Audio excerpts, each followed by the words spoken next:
Yo, what's up, homie? So today I'm actually flying over to my buddy Jeff's house right now in the car because I'm gonna put in a passenger motor mount because my stock one broke. I think that the rear motor mount put too much pressure on the stock one and it was time to go. I was reading online that like the stock ones usually only last like 50-60,000 miles, and that's what my car's at. So let's get to this install. Hopefully it should be pretty smooth.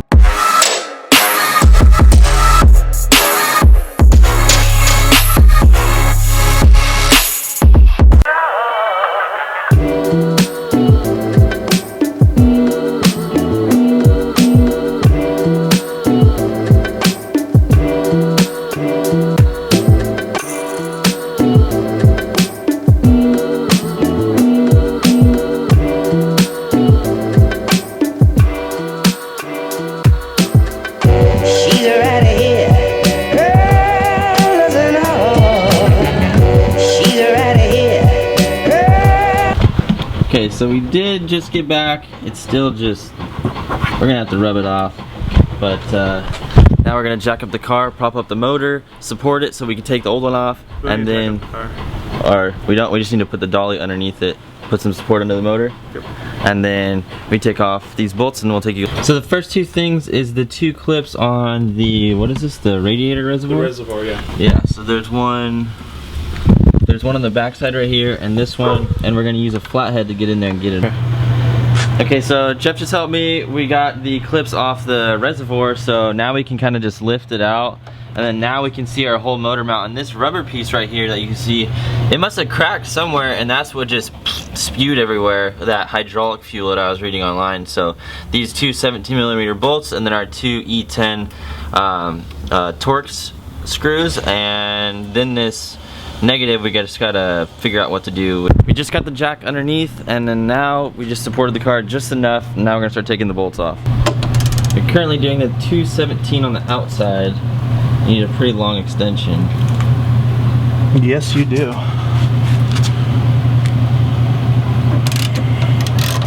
It didn't really break, did it? No, sir. Smooth. Smooth like butter. Our torque is down to 60 foot-pounds when we redo it. Then the other one is that right there. Other side.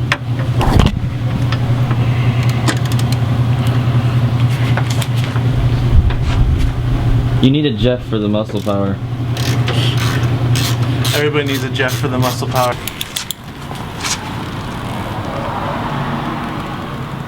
Holy crap!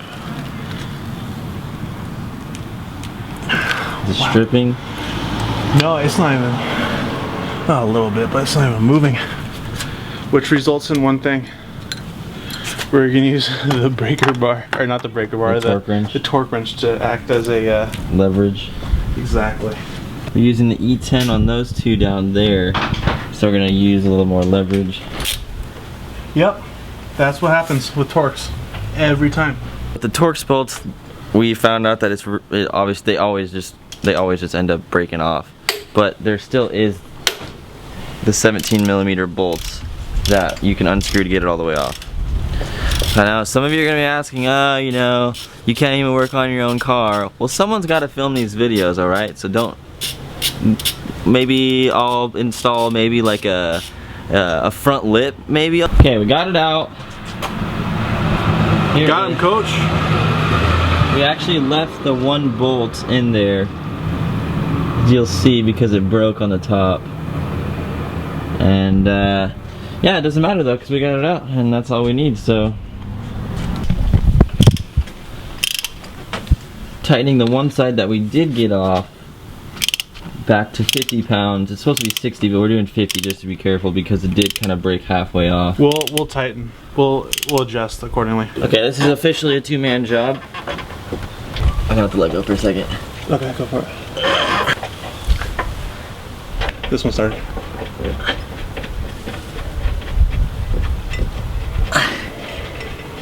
Oh yeah. Alright, you're good to let go. Go ahead. What? Right now, drop it.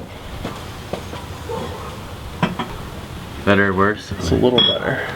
Re-up it. I don't know if we tighten this up, if it'll pull. What if you wedge a screwdriver right here? Yeah, that's what I was just thinking about. Here, So what you gotta do is just gotta be patient, don't get angry, and just observe. All right. Cool. Let's snug those up a little bit before we lower it. Yes, sir. And once we lower it, we'll double check all the torque settings, make sure that everything's to spec. And then we're gonna reattach the ground wire. Don't forget that one. All right, go ahead, drop it. What are you doing this to? What? 65. 65? Yeah, Danny's. shout out to Danny. I'm gonna put his channel link in below. He's inspired me to make more videos on top of already what I'm doing as far as car stuff.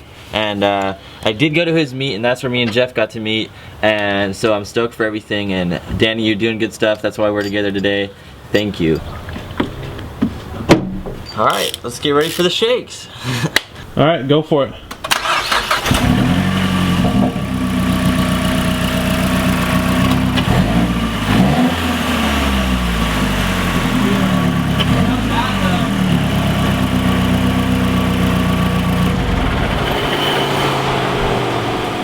All right, boys.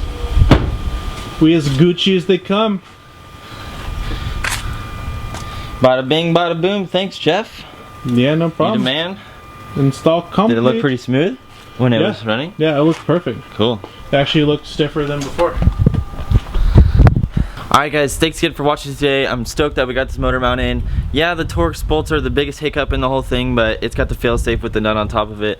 But yeah, so thanks for watching today, and make sure to go check out Jeff's channel, and he will have a little bit more detail. He has a little more zoomed in lens, so there's a little bit more detailed picture. So if you're really trying to do this and figure out what's going on, go check out the video out on his channel, and we'll see you guys next time, and thanks for watching again. Testing. Who's ready for field trips? Let's go. Alright. This is the weirdest thing actually being in a passenger seat of a Speed 3 because I'm always the one driving. Yeah, I know. It's like, and then when it's your own car, it's even weirder. Look at us vlogging, install vids, game strong, double camera, AC off. Oh yeah, there's a difference. Oh yeah, there's a difference. I didn't have my hands on the steering wheel. Oh man. I can feel the vibrations are real. It's so solid though. It goes away the more you get into the RPMs, but okay, I'm gonna get on the gas a little bit, so if you guys want to watch that part, hit up Jeff's channel. I'm gonna put the camera down.